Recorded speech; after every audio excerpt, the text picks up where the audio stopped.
When you hear rates, you might think about something like miles per hour, the rate at which you're traveling, your speed. You might think of something like pay at a job, your rate of pay, you get so many dollars per hour. Rates are involved in a lot of things in our life. So let's look at some examples. Let's say you go to the grocery store and you have to spend $12.48 to buy, say, 3 pounds of hamburger. So we could represent that as a fraction. We would say 12.48, dollars is our label up top, for 3 pounds of hamburger.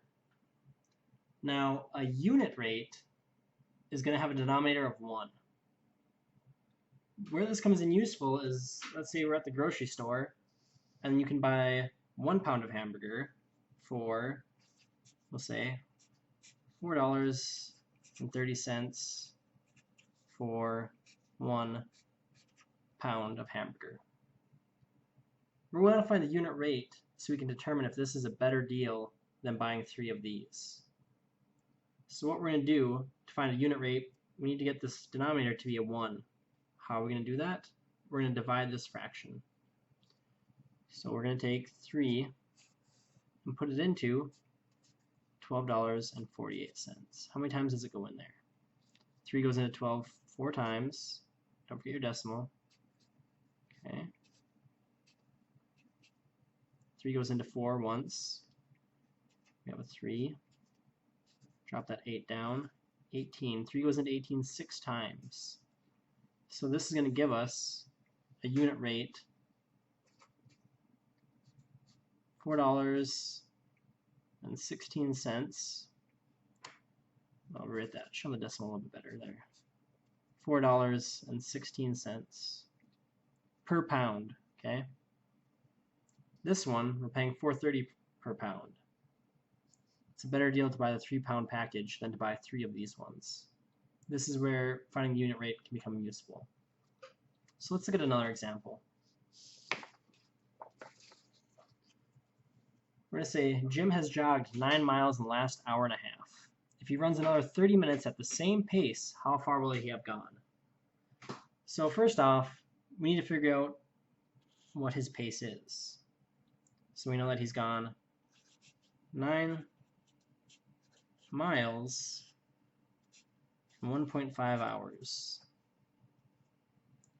Now, if we want to figure out his pace, it's going to be measured in miles per hour, or up here, mph. This should be a rate. If you have trouble thinking of a rate, this is probably the first one that's going to come to your mind. Miles per hour, miles per gallon, another one that deals with automobiles. So we want to find out his pace. To find this out, we're going to have to find out how many miles per hour he's traveling. So we're going to take 1.5 and divide it into 9.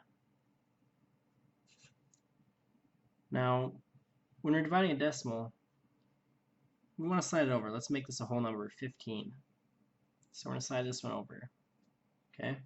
So now we have 15 going into 90. How many times does 15 go into 90? Well, go 15, 30, 45, 60, 75, 90. It goes in there 6 times. 6 times 5 is 30. Carry a 3. 6 times 1 is 6, plus 3 is 9. Subtract that. No remainder. 6.